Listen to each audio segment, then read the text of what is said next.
জনগণ একটু দুর্ভোগ হইতেছে যাতায়াতের, রাস্তা খুলে দিলে ভালো হয়, খুলে আন্দোলন করুক।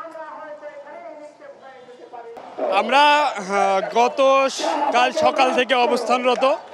আমাদের দাবি দুইটা, এক হচ্ছে জুলাই সনদ, দুই জুলাই ঘোষণাপত্র। এটা আমাদের সাংবিধানিকভাবে অধিকার দিতে হবে।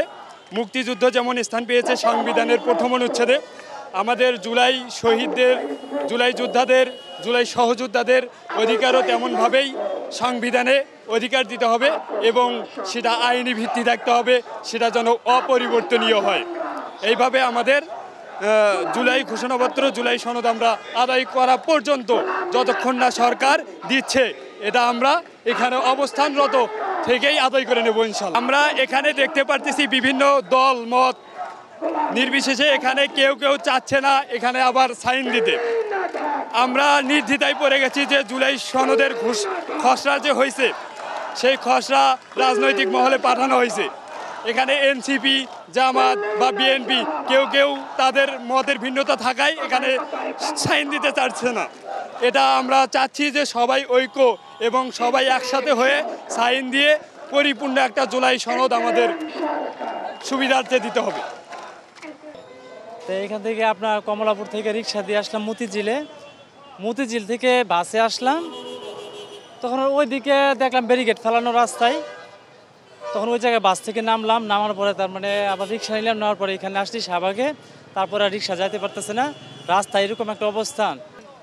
এটা এতটাই ভালো দেখা যাচ্ছে না যে জিনিসটা এরকম হয়েছে রাস্তাঘাটে। তো মানুষের খুবই চলাফেরারও খুবই একটা কষ্ট কার্যকর হয়ে গেছে। এখানে দেখতে পাচ্ছেন যে আমাদের পাশে হাসপাতাল আছে, আরও অনেক প্রয়োজনীয় ভার্সিটি, অনেক জরুরি অনেক প্রতিষ্ঠান আছে।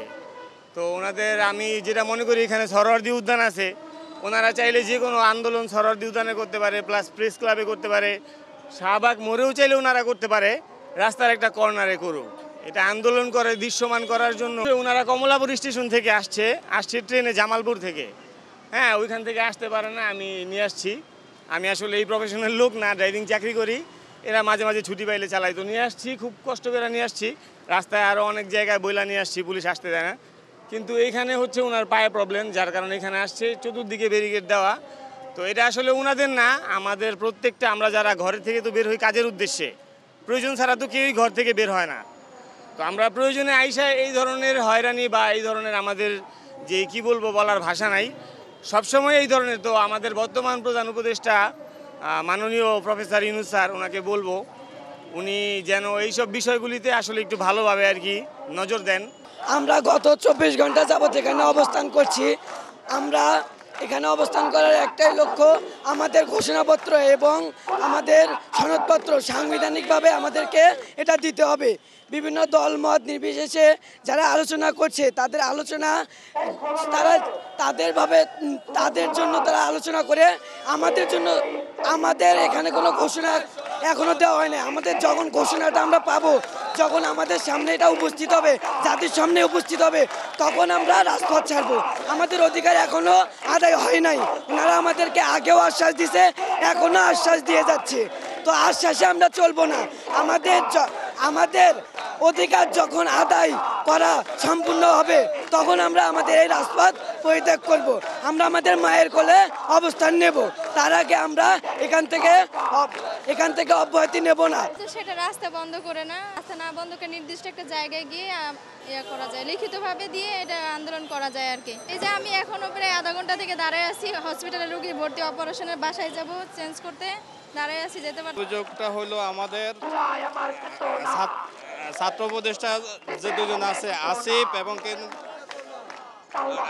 মাহফুজ আহমেদ, বুঝছেন, ওই দুজন আমাদের রক্তের উপরে বসে আছে। তো ওরা আমাদের কোনো খোঁজ খবর নেয় না। আমি গত পরশু দিন সচিবালয় গেছিলাম, মাহফুজের সঙ্গে দেখা করব, কথা বলবো। আধা ঘন্টা বসে রাখছে, আধা ঘন্টা বসে রাখার পরে আমার সঙ্গে কথা বলে নাই, বুঝছেন। অর্থাৎ আমরা যারা রক্তের সাথে বেইমানি করে, ওদেরকে আমরা ক্ষমতায় ওই সিটে আমরা রাখবো না। আমরা আগামী 10 তারিখের পরে সকল আহতরা মিলাই সকল রাজনীতির সঙ্গে আলাপ করে বুঝছেন আমরা ওদেরকে ক্ষমতা থাকতে দেব না। যুক্তিসম্মত কথা বলতে গেলে যে এই রাস্তা বন্ধ করে যে আন্দোলনগুলো করা হয় এটা আসলে ঠিক না, কারণ এই যে অনেকের কোচিং আছে, যেমন আমি এই যে মেডিকেলের রেটিনায় কোচিং করতেছি, এখন কোনো বাসই এই দিক দিয়ে আসতেছে না, আমি এখন কিভাবে কোচিং করতে যাব?